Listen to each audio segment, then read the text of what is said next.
अस्सलाम वालेकुम, मेरा नाम है जहाज़ेब हाशमी और ये है टोयोटा कोरोला ग्रैंडी एक्स 2025 मॉडल और ये टॉप ऑफ द लाइन वाली ग्रैंडी है। टॉप ऑफ लाइन इस तरह से कि ये गाड़ी ब्लैक रूम वाली है। ग्रैंडी में दो रूम आते हैं, बेज विद ब्लैक और फिर फुल ब्लैक ये है, टॉप ऑफ द लाइन है और मेरे ख्याल से ग्रैंडी का बेस्ट कॉम्बिनेशन यही बनता है, ब्लैक एक्सटीरियर ब्लैक इंटीरियर। अब ग्रैंडी की एशिया पाकिस्तान में बहुत अरसे से आ रही है और लोग कहते हैं कि ये गाड़ी ऑब्सोलीट हो गई है, लेकिन ये वाली ग्रैंडी कंपैरेटिवली 2014 वाली ग्रैंडी से बहुत ज़्यादा इंप्रूव्ड है। इसमें काफ़ी रिफाइनमेंट्स की गई हैं, लुक्स को भी इंप्रूव किया गया है और आज भी ये गाड़ी फीचर्स के लिहाज से वर्थ इट है। लुक्स के लिहाज से किसी की अपनी ओपिनियन है, ड्यूरेबिलिटी के लिहाज से ये गाड़ी सबसे नेक्स्ट लेवल है। इसका कॉम्पिटिशन इलेंट्रा है जो कि हाइब्रिड है, सिविक जो कि टर्बो है, बट ये गाड़ी अभी तक नेचुरली एस्पिरेटेड आ रही है। ये सब मैं कवर करूंगा आगे जाके। फिलहाल अगर बात कीजिए इस गाड़ी की प्राइस की, तो इसकी डिमांड 83 लाख है। ये ब्रांड न्यू है और ब्रांड न्यू गाड़ी की प्राइसेस हर कुछ टाइम बाद चेंज होती रहती हैं। एग्जैक्ट प्राइस जानने के लिए अब दिए गए नंबर पर कॉल कर सकते हैं या फिर आप साइकिल मोटरस्पोर्ट को विजिट कर सकते हैं। हमारी दो ब्रांचेस हैं, एक रावलपिंडी में DH2 क्रिकेट 1 के ऑपोजिट जो कि ये वाली ब्रांच है और फिर एक और ब्रांच है रावलपिंडी में मरी रोड पे। खैर, overall it's a good sedan and today I am going to review it.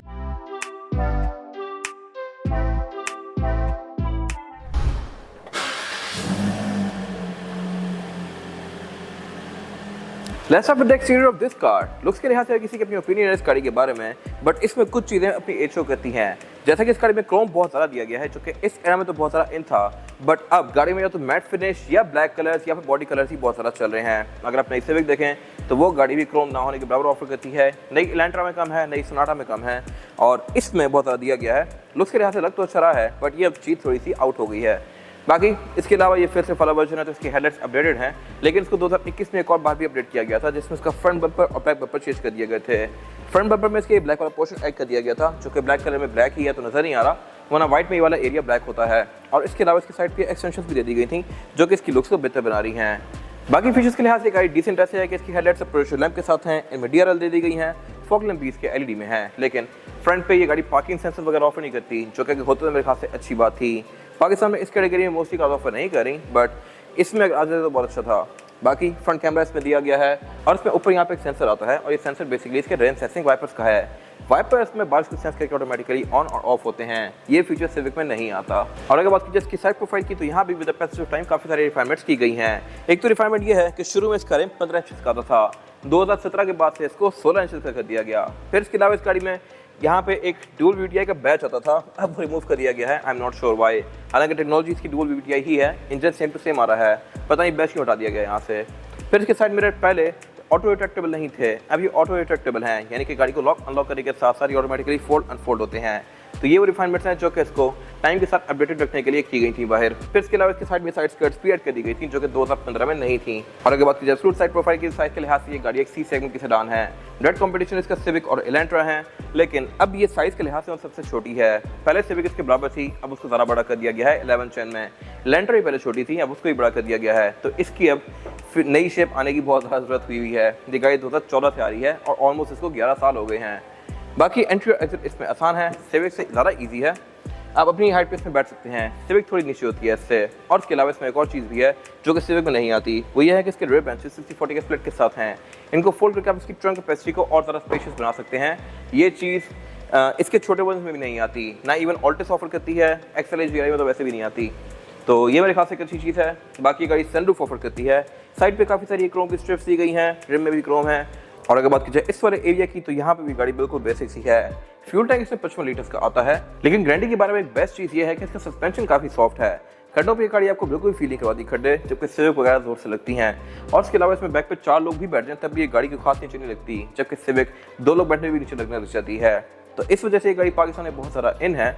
और इसके अलावा बाकी यहाँ पे भी इसकी ये स्कर्ट्स तो ऐड कर दी गई हैं, लेकिन ये बॉडी से थोड़ी सी बाहर जा रही हैं। अनलेस आप इसमें बड़े रिम और टायर के लगाएं, इसकी लुक थोड़ी वियर्ड सी आती है। साइड स्कर्ट्स भी बाहर जा रही हैं, बैक पे बम्पर भी बाहर जा रहा है, तो ये चीज़ें मेरे ख्याल से इंप्रूव हो सकती थी। और जहाँ तक बात इस गाड़ी की रेयर एंड की, तो टोयोटास में एक चीज़ बहुत ज़्यादा कॉमन होती है। आप बेशक लैंड क्रूजर देखें, प्राडो, लैंड क्रूजर 200 सीरीज देखें, ये गाड़ी देखें, कोई भी गाड़ी देखें टोयोटा की, फेसलिफ्ट के बाद से हमेशा बैक पे क्रोम बहुत ज़्यादा हो जाता है।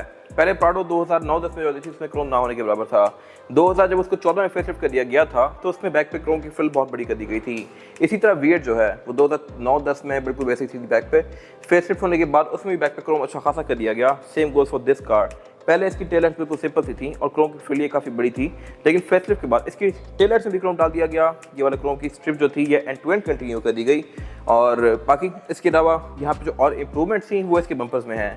बम्पर्स का काफ़ी ज़्यादा बल्कि कर दिया गया है। बैक पे इसमें प्लास्टिक का एरिया ऐड कर दिया गया, जो कि मेरे ख्याल से थोड़ा सा वियर्ड है, इस तरह से कि अगर आप इसको पॉलिश ना करते रहें तो ये ड्राई हो जाता है और वाइट से हो जाता है। बाकी इसके अलावा ट्रंक कैपेसिटी इसकी डिसेंट है। ट्रंक को लॉक करने के लिए नीचे यहाँ पे रिलीज दिया गया है और इसकी ट्रंक में आप अच्छा खासा सामान एडजस्ट कर सकते हैं। अब यहाँ भी एक चीज़ इंटरेस्टिंग है, वो ये है कि इसकी डिग्गी यार से छोटी है। अब यार बेसिकली इससे छोटी कैटेगरी है, लेकिन उसका ट्रंक इससे ज़्यादा डीप है और ज़्यादा ऊंचा भी है, तो उसकी कैपेसिटी एग्जैक्ट अगर फिगर से खींचें तो इससे ज़्यादा बड़ी है। बाकी इसकी ट्रंक में अभी एक मैट आ रहा है कंपनी से ही, रबड़ का, और उसके अलावा नीचे की है लेट दी गई है, जिसको उठा कर इसका स्पेयर टायर और टूल किट एक्सेस कर सकते हैं। और स्पेयर टायर भी इसमें 16 इंचेस का है। रेयर बेंचेस फोल्डेबल है, जैसे कि मैंने पहले बताया। ट्रंक के अंदर इंस्टॉलेशन भी दी गई है और इसके अलावा यहाँ कुछ खास है नहीं। और जहाँ तक बात है इंटीरियर की, तो इंटीरियर मेरे ख्याल से इस गाड़ी का बहुत सारा इंप्रूव हो सकता है। इवन जब ये लॉन्च हुई तभी बहुत सारे लोग कह रहे थे कि इसका इंटीरियर कोई खास अच्छा नहीं है। बाकी इसमें कुछ इंप्रूवमेंट्स की गई हैं over the past few years, और वो ये है कि एक तो इसमें छोटे मोटे डिजाइन लेवल्स के चेंजेस किए गए हैं, और इसके अलावा इसमें इंटीरियर की कलर टोन ऑफर कर दी गई है 2022 से ऑनवर्ड्स। अभी इसका ब्लैक वाला रूम है, और ब्लैक रूम वाली गाड़ी कंपैरेटिवली सिंपल वाली गाड़ी से थोड़ी सी ज़्यादा महंगी है। इसमें सिंपल गाड़ी जो होती है उसका रूम बेज और ब्लैक होता है, मेरे ख्याल से थोड़ा ज़्यादा लाइवली लगता है, बट इसकी भी एक अपनी ही वाइब है। इन पर मैं आगे बात करूंगा। अभी फिलहाल अगर बात कीजिए इसके स्टीयरिंग व्हील की, तो ग्रैंडी का स्टीयरिंग व्हील लेदर स्टिच्ड आता है, ऑल्टिस वगैरह में बिल्कुल प्लास्टिक का होता है। और इसके अलावा ये मल्टीमीडिया वाला स्टीयरिंग है। लेफ्ट स्पोक के कंट्रोल्स मल्टीमीडिया के हैं, राइट स्पोक के कंट्रोल्स इसके MID के हैं, और इसके अलावा ये गाड़ी क्रूज कंट्रोल भी ऑफर करती है, लेकिन ये है नॉर्मल, एडॉप्टिव नहीं है। सिविक में अब एडॉप्टिव आता है। बाकी ग्रैंडी पैडल शिफ्टर्स ऑफर करी है, जो कि इस कैटेगरी में सिर्फ ये गाड़ी ऑफर करी है। सिविक RS में आते हैं, लेकिन वो डिफरेंट चीज़ है, वो कंपैरेटिवली से काफ़ी महंगी भी है। और जहाँ तक बात इसके मीटर की, तो ये एनालॉग डाइस के साथ है। ये चीज़ थोड़ी सी पुरानी हो चुकी है।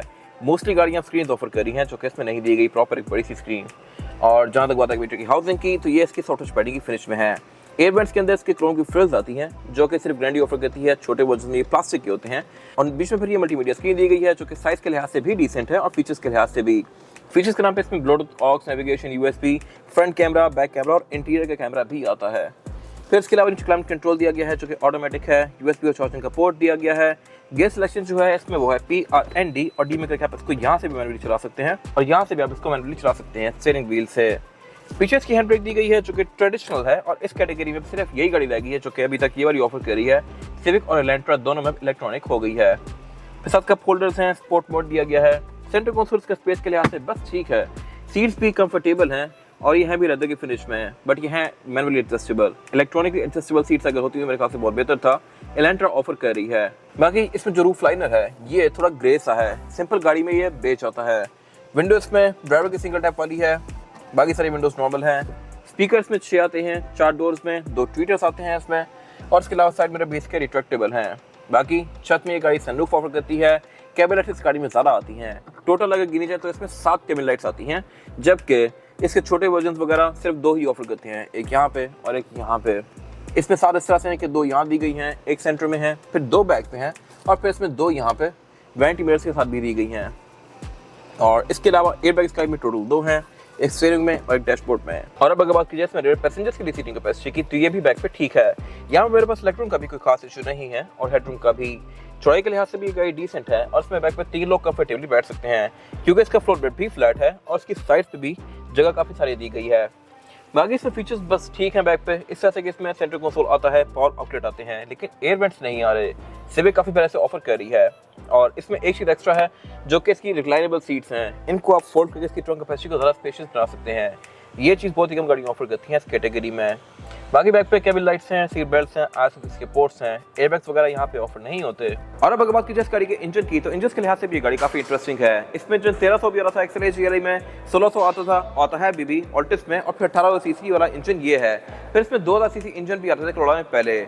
अब बेसिकली होंडा सिटी अलग बनाता है, सिविक अलग बनाता है। सिटी 1300 1500 होती है, सिविक 1600 1800 होती थी, फिर इलेंट्रा 2000 सीसी होती थी। बट टोयोटा ने एक ही गाड़ी को लॉन्च करके सब कुछ ही कवर कर लिया। 1300 1500 1600 1800 2000 सब कुछ इसी बॉडी में आता रहा है। ये गाड़ी 1800 है, और ये 138 हॉर्स पावर प्रोड्यूस करती है, जो कि इस टाइम के लिहाज से सफिशिएंट थी।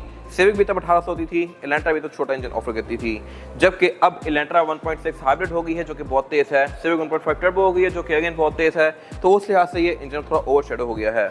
ये नेचुरली एस्पिरेटेड है, लेकिन नेचुरली एस्पिरेटेड होने की वजह से इसकी मेंटेनेंस कॉस्ट काफ़ी कम है as compared to those cars. इस गाड़ी के पार्ट्स आपको पूरे पाकिस्तान में हर जगह मिल जाएंगे। ये इंजन आप भी पहले से रहा है, ये पहले 2013-14 में भी यही इंजन आ रहा था, अभी भी वही है, तो इसके पार्ट्स आपको सोर्स करना काफ़ी ईजी रहेगा, जबकि वो गाड़ियाँ मेंटेनेंस के लिहाज से थोड़ी महंगी पड़ेंगी। फिर एवरेज ये गाड़ी आपको तकरीबन 12 तक की दे सकती है, जो कि डिसेंट एवरेज है बॉडी साइज के लिहाज से। ट्रांसमिशन इसमें CVT आती है। बोनेट के अंदर इसके इंसुलेशन दी गई है, लेकिन बोनेट इसका ओपन स्टैंड से होता है। फिर यह भी काफ़ी हद तक एक्सपोज, सारा कुछ यहाँ पे आपको सामने आर पार नजर आ रहा होता है। ये मेरे ख्याल से वियर्ड चीज़ है। बाकी इसमें ड्राइवर मोड्स, ABS और ट्रैक्शन कंट्रोल भी ऐड कर दिया गया है, जो कि इसके राइड को बेहतर बनाते हैं। और अब अगर बात की इस गाड़ी की टायर साइज की, टायर साइज ऑफर करती है ग्रैंडे, यह है 205, 55 और 16। ये 16 इंचेस का रेम इसमें शुरू से नहीं आ रहा, सिविक को देख के इस गाड़ी ने निकाला था। जब ये गाड़ी आ रही थी 2014-15 में, तब इसमें 15 इंचेस का था। 2016 में सिविक लॉन्च हुई और उसमें 16 इंच का आ गया, तो फिर 17 में इसमें भी 16 का कर दिया गया था। और फिर ये रिम भी काफ़ी बाद में झक के आया है। 2022 में टोयोटा ने ऑल्टिस में ये रिम पहले लॉन्च किया था, फिर ग्रैंडे का भी चेंज करके ये वाला रिम दे दिया गया था। टायर्स पे योकोहामा एडवान है, जो कि इस कैटेगरी में सबसे बेस्ट है। ना इस तरह का टायर सिविक में आ रहा है, ना एलेंट्रा में आ रहा है, तो ओवरऑल टायर के लिहाज से ये बेस्ट है। बाकी इसमें ऑर्बिटल डिस्क ब्रेक दी गई है, ट्रैक्शन कंट्रोल भी आता है। ये था आज का रिव्यू। अगर आपको ये रिव्यू पसंद आया है तो इस रिव्यू को लाइक कीजिए, मेरे चैनल को सब्सक्राइब कीजिए, और अगर आपके पास इस कार से रिलेटेड कोई भी राय है तो उसको कमेंट सेक्शन में शेयर जरूर कीजिएगा, ताकि वो लोग जो ये गाड़ी लेने वाले हैं वो आपकी राय से फ़ायदा उठा सकें। अपना ख्याल रखिएगा। Thank you.